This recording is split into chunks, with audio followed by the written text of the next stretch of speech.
Hi guys, James at Rampant Lion Reviews again for you today with another beer review.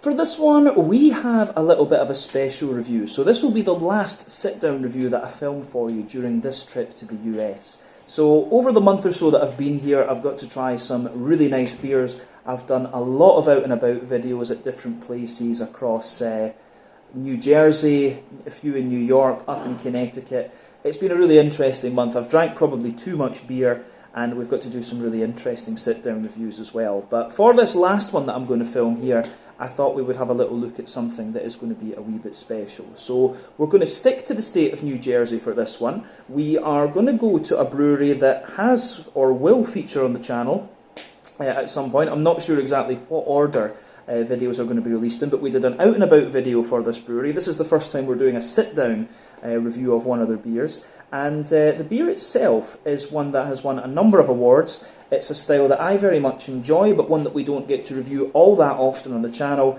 so needless to say I'm very curious to see what this one is going to have in store for us. So hopefully it's another good beer, hopefully it makes for an interesting review, and as always I hope that you guys watching enjoy my take on this one as well. So yeah, for this review then, as I say, we're going to stick to the state of New Jersey. We're going to go to a little place called Colts Neck, which is in the kind of centre of the eastern part of the state actually. It's kind of just a little bit south of the kind of bend, if we can call it that, or the bulge, into New Jersey from the sea. I really don't know how to describe that, but yeah, about halfway down the state, just a little bit below that bulge. And we're going to have a look then at my first sit-down beer from Source Farmhouse Brewery. So this particular beer is called Colts Abbey. It comes in at 13% ABV, so it is a bit of a monster.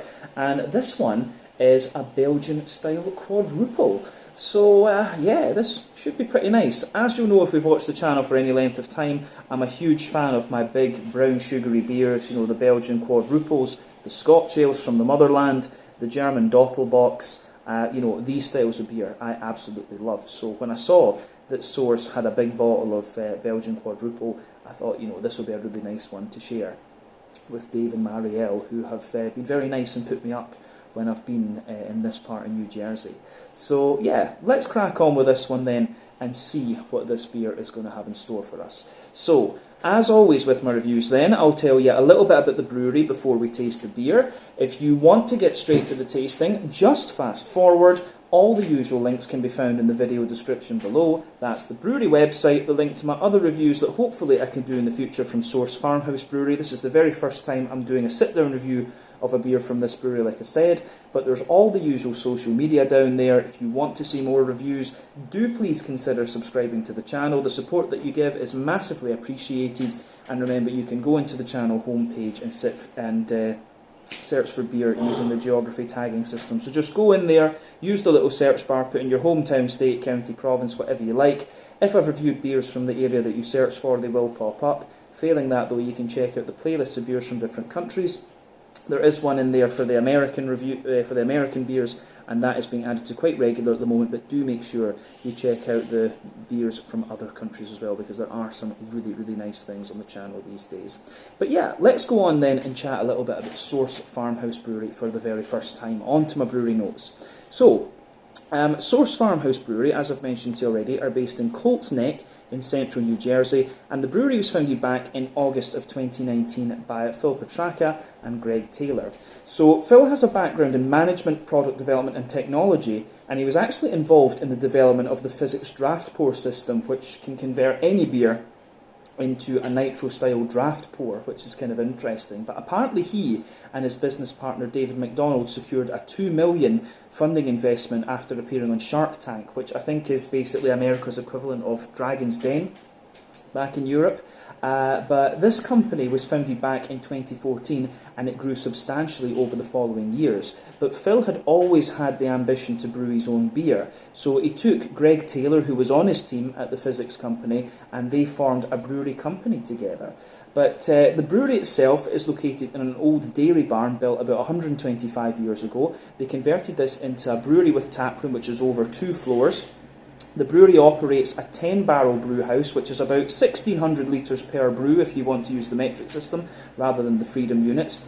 But they started with a capacity to brew around 3,000 barrels per year, and over the last few years they've expanded the fermentation capacity of the brewery and continue to develop new recipes. But the main focus of this brewery is to use local produce in their beer, and so a number of the malt grains and fruits and things like that are sourced from farms in the local area. So they want to use local sources, hence the name Source Farmhouse Brewery. But in 2021, they opened up a second location in Philadelphia after they took over the Fishtown Brew Pub, and this brewery is called Source Urban Brewery. It's only about half an hour away from their Colts Neck location, but this place operates a 7-barrel brew kit, which is around 1,100 litres per brew, and this will produce 800 barrels per year apparently. But they also announced that they would add another space close to their Colts Neck tap room, and this is going to be used mainly for expanding their barrel and wild ale programmes. So I think that is up and running at the moment, but there wasn't really any mention of that when I was looking in the articles and stuff like this. But as of September 2023, when I'm filming this review for you, these guys have produced 435 different kinds of beer, and when I was there visiting them, they seemed to have a good array of different styles. They had quite a few like saisons and fruited sours and stuff like this, a good number of lagers, and there was the odd kind of IPA as well actually. But yeah, really interesting brewery. When I went to see them, I enjoyed the quality of the beers, but yeah, you can check out my out and about video that I did there, and you can get a wee look at it. But a lot of people have been saying these guys are one of the really good producers in New Jersey, so it was quite cool to go down there and tick this one off the list. So yeah, that is everything I can tell you about Source Farmhouse Brewery for the moment. If you want to learn more about these guys, you can check out the brewery website, you can follow them on Facebook and Instagram to keep up to date with all the latest goings on, and you can check out the Rate Beer, Untappd and Beer Advocate pages to learn a little bit more about all the different beers that these guys have done. So yeah, let's go on and actually have a little look at the beer itself. So this one is a 750 milliliter bottle. I don't know what that is in American fluid ounces and all that jazz. Does it say here? No, it doesn't.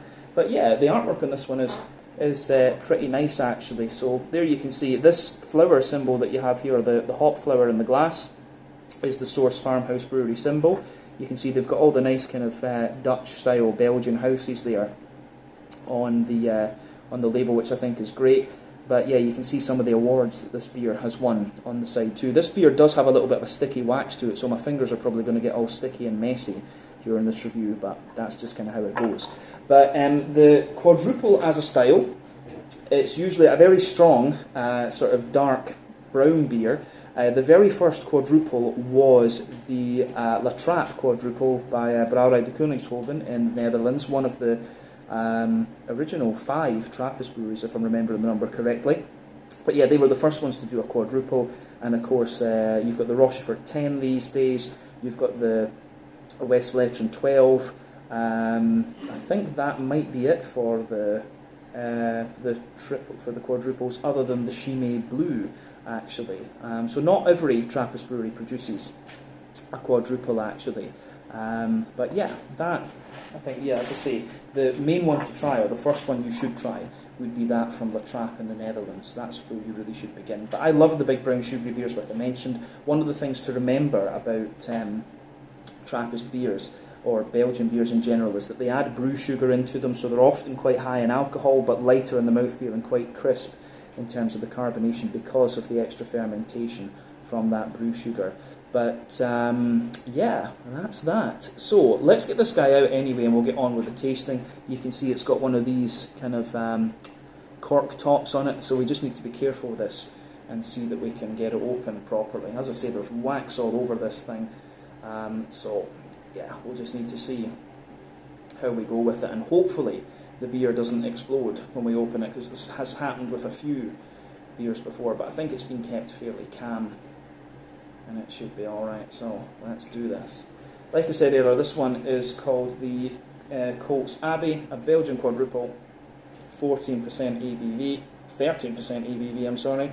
Let me just see if I can actually get this thing out. I don't know, I think we maybe have to do the old cork thing with this, so yeah, we're going to have to open this like a wine bottle, I think. Yeah. Let's do this then.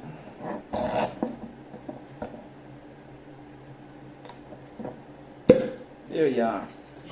So, a little bit sticky on the top there. I'll try and pour it out at this side because that's cleaner. But yeah, there you can see some nice smoke on the opening, and we'll get this guy out into the glass and see what it's all about.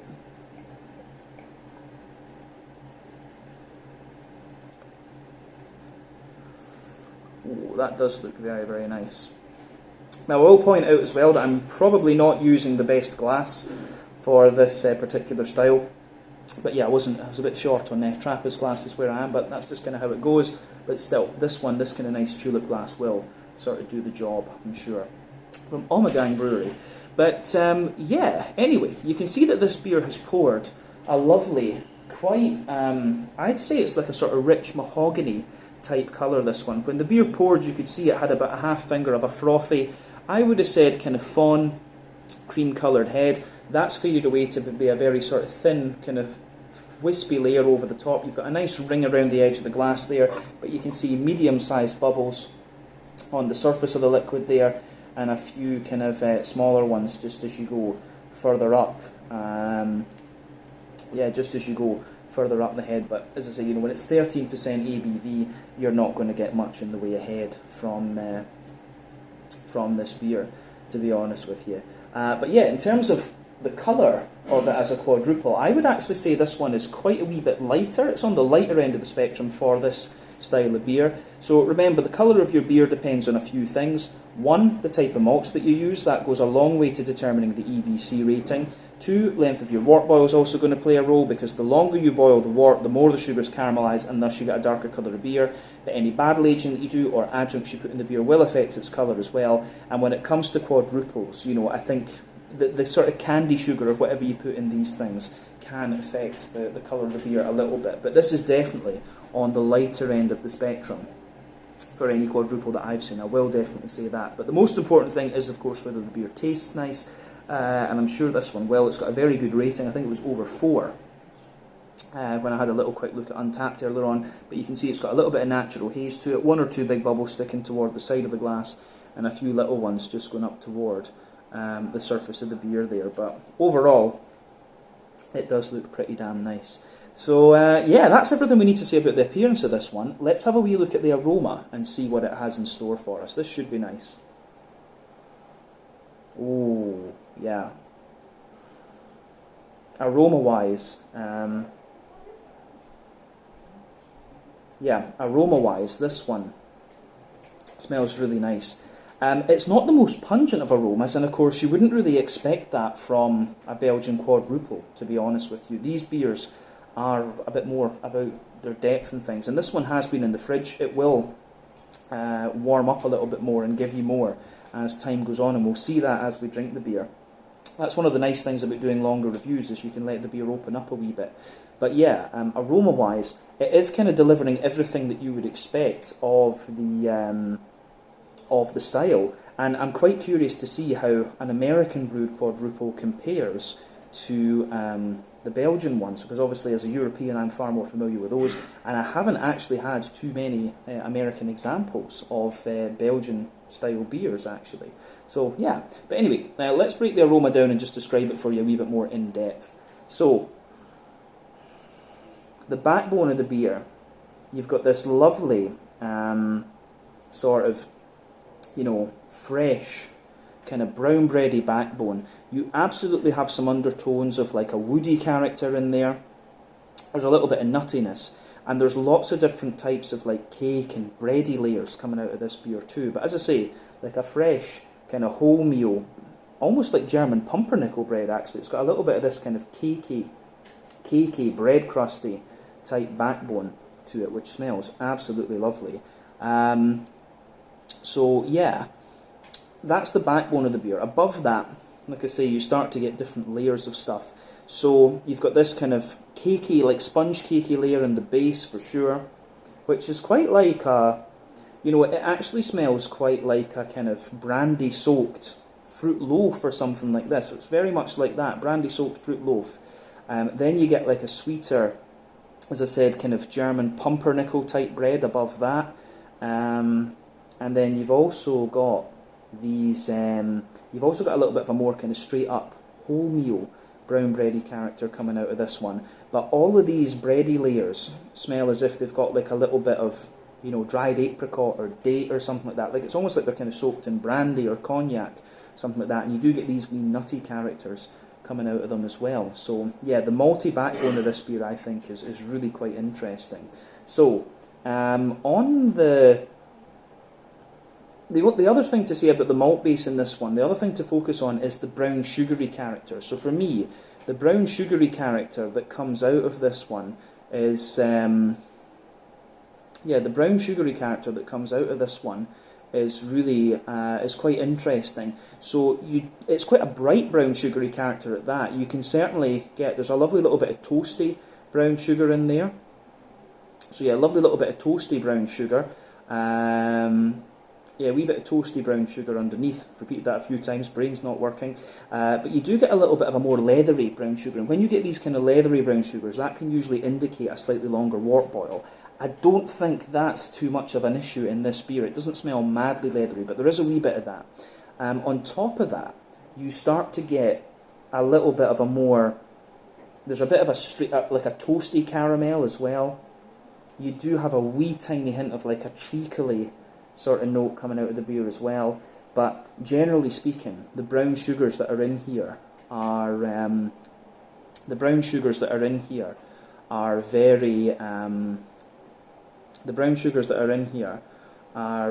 very bright, actually, very, very bright, very, very sweet brown sugars, and I think the way that that goes together is really very, very nice. Yeah, I love the way that that goes together. I think it is the malty and yeasty side of this beer is very nice. The yeasty character is, I think this is where you're getting a lot of this kind of like boozy, fruit loafy type character coming out of this one. But yeah, let's look at the hoppy side of the beer. But do remember, Belgian quadruples and triples and stuff like this are not the most hop-forward styles of beer, but you still get a little bit out of them.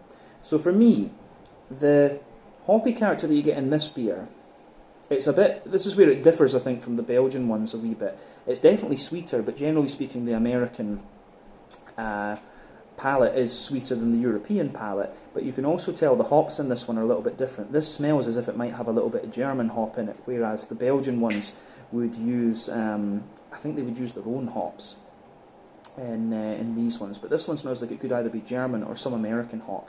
But yeah, you get a lovely little bit of smooth earthiness coming out of the beer. There's a little bit of that smooth earthiness in there. A little bit of herbal character as well. A nice bright floral aromaticity. Not too harsh or spicy or anything like that. Then you've also got this lovely lighter grassy character coming out of the beer, which has a wee touch of zestiness to it. And then after that, the aroma is all about the fruity side of things. So let's have a wee look at the fruits. So for me, the fruity character is really... the fruity character is very nice as well. So I would say that the fruitiness in this beer is... you've definitely got a little bit of a kind of like pruny character in this one. Lots of dates as well. So yeah, dried plum, dates. There's a nice little bit of an oily kind of figgy character coming out of the beer too. So yeah, nice kind of juicy oily figgy notes.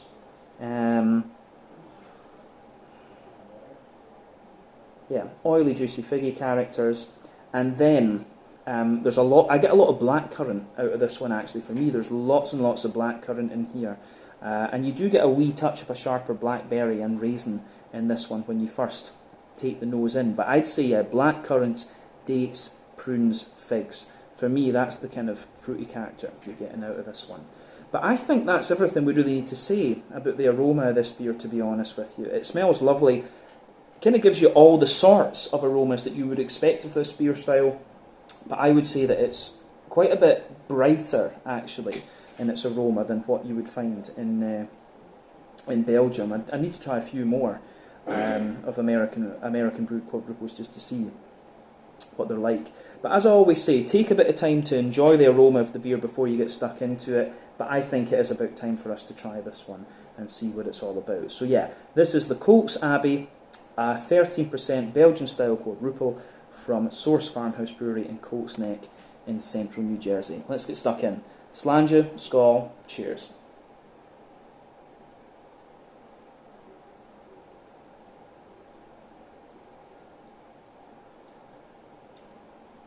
Oh,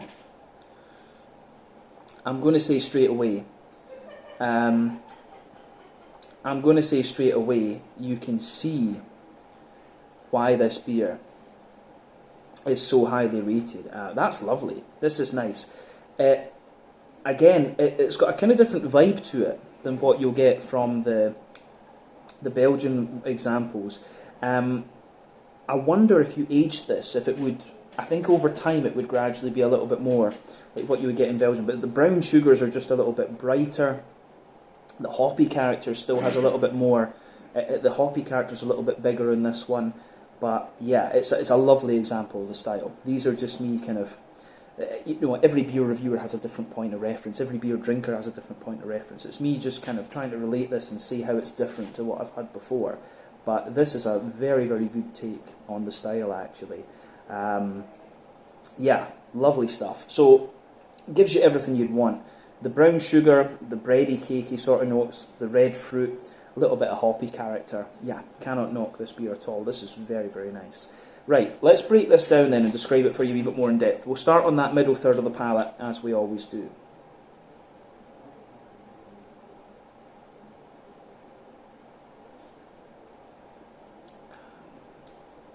So, the backbone of this beer, you do get this sort of like cake crust, cake edge sort of thing to this one. And as I was saying, from the aroma, it is very much like a kind of brandy-soaked sponge cake or something like that. That's really what this one kind of feels like. So yeah, you've got that cakey crust on the backbone of the beer. As you move further forward on that middle third of your palate, you've got a lovely little bit of a kind of woody note in there which lingers into the aftertaste. The woody sort of character gives you an almost like vanilla, a slightly vanilla note into the aftertaste. Now, I will point out, when I say there's woody flavour in here, I'm pretty certain from this, it hasn't been, as far as I'm aware, it hasn't been barrel aged, and it's not had oak chips or anything like that put into it. I think the woody character would be a lot drier if there were chips put into it. This one could be really interesting to age in like a cognac barrel, or a grappa barrel or something like that. One of the more fruity things. I think it'd be a bit. You could do bourbon barrel, of course, but still, that's compared. I think it's one of the fruitier spirits would suit this a little bit better. Speyside whiskey would be another interesting one, or rum would be another interesting way to do it. So yeah, in terms of the malt base, then to go back to that, above that cake crust, you do get the more kind of wholemeal brown bready bread crust in there.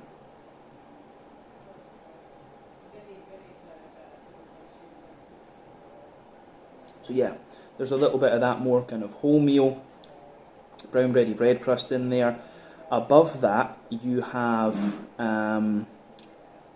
above that, you start to get the kind of sponge cakey note out of this one. You get that like brandy, kind of cognac-y soaked, like vanilla sponge. It really is like a kind of vanilla sponge, actually. So you've got that layer. Then above that, you get a wee bit of like an almost kind of German pumpernickel-y type bread.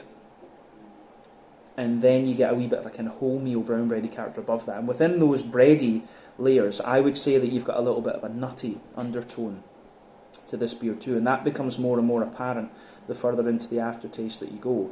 So beyond all of that, above all of these layers, that's when you start to get the brown sugary notes coming out of the beer. So let's focus on the brown sugary character for a wee bit.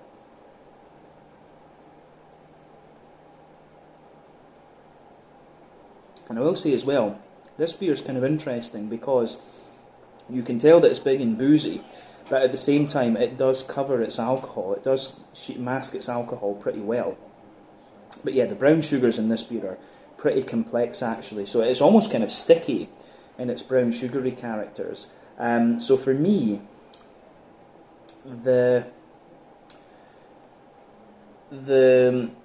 layer above the kind of wholemeal brown bread, you've got this little bit of like toasty and kind of sticky, like syrupy brown sugar there. So yeah, it's like a toasty, sticky, I don't know if I'd quite call it caramel, but if it is a caramel, it's like a very, very rich caramel. It's quite different from the European caramel, I would say. So yeah, there is that sort of toasty brown sugary layer in the base. Then you get the stickier, kind of oily caramelly note sitting on top of that, and it's almost like a kind of slightly honeycomb type caramel. But in the dead centre of your palate, you can feel there's like a more oily circle there, and you've got a wee bit more of a kind of treacle molasses type. You do have a bit more of a kind of treacle molasses type thing coming out of this one. So yeah, that's definitely in the centre of the palate there, but you can feel sitting on top of the brown sugars, pardon me, you get some of the kind of fruity notes, like a bit of a peary, kind of sultana-y type brown sugary character kind of mixed in with the brown sugars, and that's obviously from the kind of rock candy or whatever type of candy sugar they've put into this beer. But yeah, it's very, as I say, it's very, very nicely done. I have to sip this one really slowly because it's just that rich and that big. I'm glad that I'm going to share this bottle with Dave and Marielle afterwards, because to drink this myself would have been a hell of a challenge, as good as the beer is. But yeah, this is most definitely a sharing bottle, absolutely. So yeah, I think that's everything we need to say about the middle third of the palate. Let's go to the back third of the palate. So remember, generally speaking, sweeter flavours will come out further forward on the palate, and more dry and bitter flavours will come out further back. And between the middle and the back third of your palate, you've got a really nice between the middle and the back of the palate, middle and back third of the palate, you do get a more you do get a little bit more of just dryness and things like that in there. So you can feel you get similar flavours, but they just come out at different intensities. So that border region between middle and back third of your palate, you can feel a little bit of the sort of cakey character in the base, the kind of pumpernickelly bread in the middle, and then the more wholemeal brown bread on top. But then yeah, the base of that back third of the palate is really quite nice. You get an even drier cake crusty sort of thing in there. You get a little bit of a kind of more bread crusty character above that. Then you've got the kind of sponge cakey sort of layer in there, which feels a little bit more oily, but at the same time it's lighter and more airy. The brown sugars just within that kind of sponge cake just feel a little bit kind of lighter and toastier almost. Then you've got the pumpernickel brown bready layer, which feels lighter and more airy, and then you've got the kind of wholemeal brown bready layer, which feels lighter and more airy. And just creeping over the top of that, you get the more toasty aspects of the brown sugar coming out of this one there. But then above all of that, you start to get the yeasty characters coming out of this beer. So let's have a little look at that.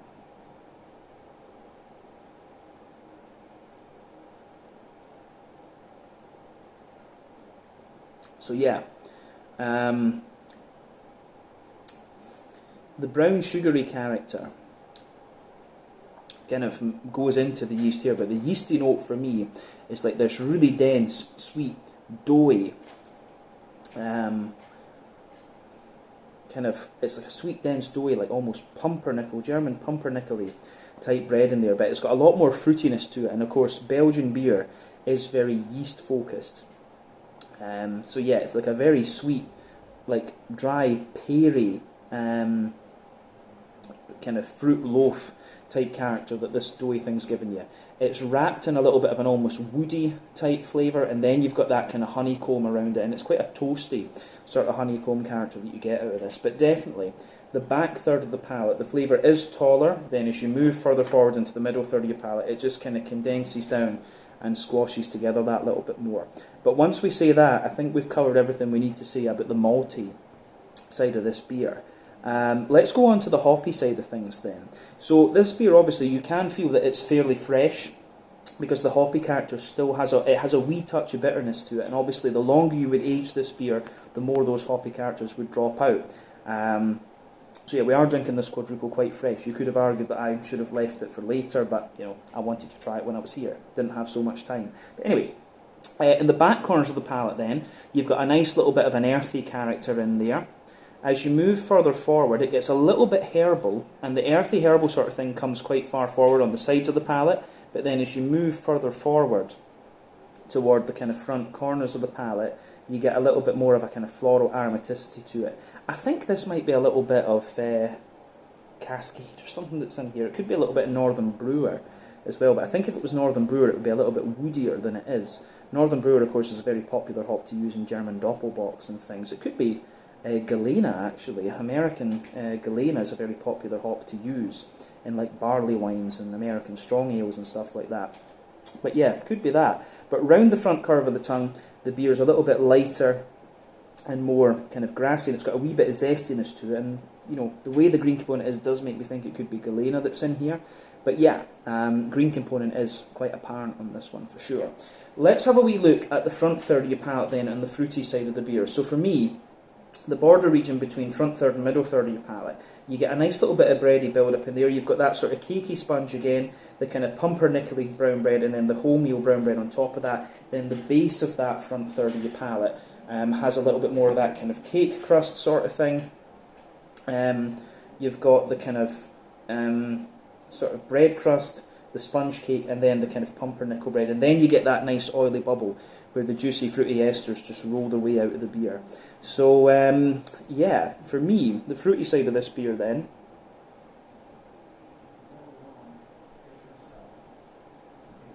the fruity side of the beer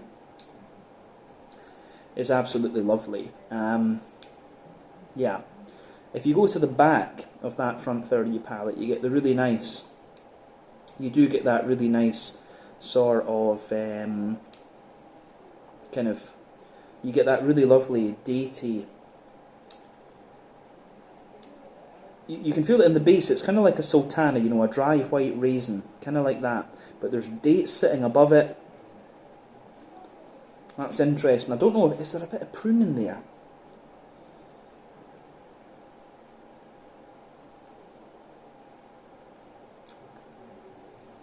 So yeah, the base, yeah, I think there's a wee bit of like dry prune on top of there, then you get the date underneath, and then you get, yeah, the sultanas, you know, the dry white, that sort of dry white raisiny character. As you move further forward from that, you get this big oily peary sort of thing. You get this big oily peary kind of character. There's maybe like a touch of a very dry, very slightly apricot-y peary sort of thing in the dead centre of your palate. And then as you move into the front half of that front third of your tongue,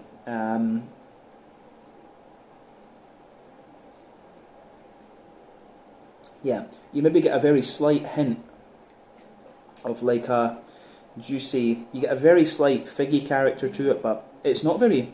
The interesting thing is for me, it's more about the dry fruity characters than the red fruity notes. It doesn't have that raisin, that plum, that blackberry to it, this one. This is more about the dry fruits. So yeah, you get a little bit of a dry fig, and you also get a good little bit of like black currant. I'm getting, as you reach the kind of front tip of the tongue with this beer, I think it's quite a lot of black currant that's coming out of this one. So yeah, that's really, really nice how this beer goes together in that sense. It gives you all the types of flavours that you'd expect, but they just come out differently. It's a bit brighter in its brown sugary characteristic, and it's a bit more dry fruity in its fruity notes. But as I say, it's a lovely, lovely beer, this one, and it gets a massive thumbs up for me. And I love the big brown sugary beers, so yeah, I'm glad that I picked this one up. Definitely worth the money. I think I paid maybe about $18 or something like that for this bottle. And it was just a kind of fuck it, why not purchase. But definitely don't regret it, and this will be a nice way to round off my time with Dave and Marielle. But, pardon me, let's round off this review with a wee look at the mouthfeel then. So,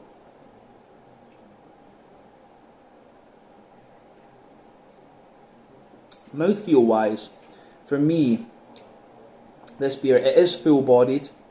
I'd say it's at the bottom to middle end of full-bodied. The carbonation has a good degree of crispness to it. So yeah, lovely kind of degree of crispness coming out of it. Nice kind of wet mouthfeel at the same time. So it's a mix of kind of oily and slick, and it has a little bit of wetness to it, wee bit of crispness. In terms of the IBU count in this beer, I think this is maybe about 20-ish, 15, 20 IBUs. 15 is probably a bit more likely with this one. The hops are still there, obviously. The longer you age this beer, the more they'll drop out, so that bitterness could, of course, drop. But the malt base, like we said, you've got a little bit of kind of cake crusty dryness in there. You've got the smoothness and kind of sweetness from the bread in the middle, and then the big sticky brown sugars sitting on top. It gets a bit drier into the aftertaste.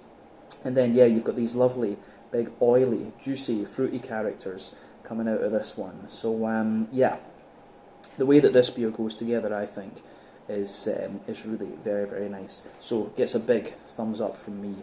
Yeah, lovely big kind of farmhouse, well, I was going to say lovely big farmhouse beer. It's not a farmhouse beer. Lovely Belgian quadruple, this one, and one of the few American ones that I've reviewed on the channel thus far, but it certainly hasn't disappointed. So if you are watching from the States, do let me know some other American brewed Belgian quadruples that I should have a little look at, because it is a style I very much enjoy. Let me know the Scotch ales, the barley wines, and the Doppelbocks too. I love these big kind of brown sugary beers.